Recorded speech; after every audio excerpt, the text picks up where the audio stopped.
व्रत किसको कहते थे? व्रत का शाब्दिक अर्थ है संकल्प, कि हमने एक संकल्प ले लिया।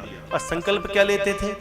चलिए आज हम भगवान की कथा सुनेंगे, 7 दिन तक हम भोजन नहीं करेंगे। भोजन का संकल्प क्यों लिया? क्योंकि उस समय में जब ये व्रत आरंभ हुए, जब ये ज्ञान जागृत हुआ, तो उस समय भोजन के बिना व्यक्ति जी नहीं सकता था। व्यक्ति के पास खाने के लिए कुछ नहीं होता था। क्या होता था? केवल बोलो, केवल भोजन। और आज क्या है? एक घर में हम गए, किसी दिल्ली गए किसी के घर में, तो बड़ा प्यारा उन्होंने 2-3 दिन का कार्यक्रम रखा था, सत्संग रखा था। तो वो सवेरे सवेरे देवी जी आ गए। बड़ा हाई प्रोफाइल फैमिली थी, बड़े अमीर लोग, बहुत अच्छा बड़ा परिवार, दिल्ली के बड़े सेठ। तो देवी जी सुबह सुबह आ गई। बोला, स्वामी जी आपके लिए फलाहार की तैयारी कर दी। मैंने बोला, भाई मैं तो व्रत करूंगा, मैं फलाहार नहीं करूंगा। तो बोलते, नहीं नहीं आपके लिए पूरी तैयारी कर दी।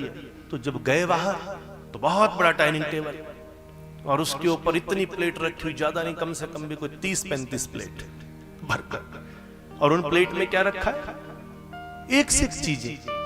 मैंने बोला, ये व्रत है, क्या बना के ले आए? बोला, स्वामी जी चिंता मत करो, ये व्रत वाले लड्डू, व्रत वाली नमकीन, व्रत वाली सेवियां, व्रत वाली मठियां, सारी चीजें जितनी मिठाइयां होती हैं वो सारी बनी है, पर नाम क्या है उनका? व्रत वाली। बोला, इसमें वही चीजें प्रयोग हुई हैं जो व्रत में प्रयोग होती है। मैंने बोला, बड़ा बड़भागी है, ऐसे घर में आए, और ऐसा व्रत तो रोज हो जाए तो अच्छी बात है।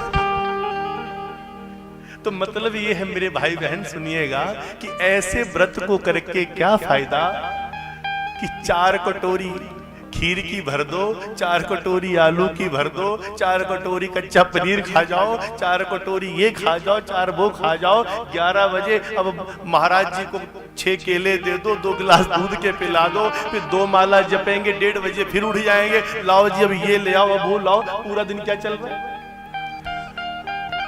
पूरा दिन फलाहार चल रहा है। उसका फलाहार कहेंगे कि फुल आहार कहेंगे? वो फलाहार नहीं है, वो क्या बन गया? वो फुल आहार बन गया। तब वेद व्यास भगवान लिखते हैं कि व्रत की परिभाषा क्या है? व्रत की परिभाषा है कि आपने वो चीज छोड़नी है जिसके बिना आप जी नहीं सकते। उस जमाने में खाने के अलावा कुछ नहीं होता था, तो लोग क्या कहते थे? जाइए हम अंजल त्याग रहे हैं। आज के जमाने में अन्न नहीं खाएंगे तो ऐसी व्रत वाली नमकीन, व्रत वाले लड्डू, व्रत वाली बर्फी,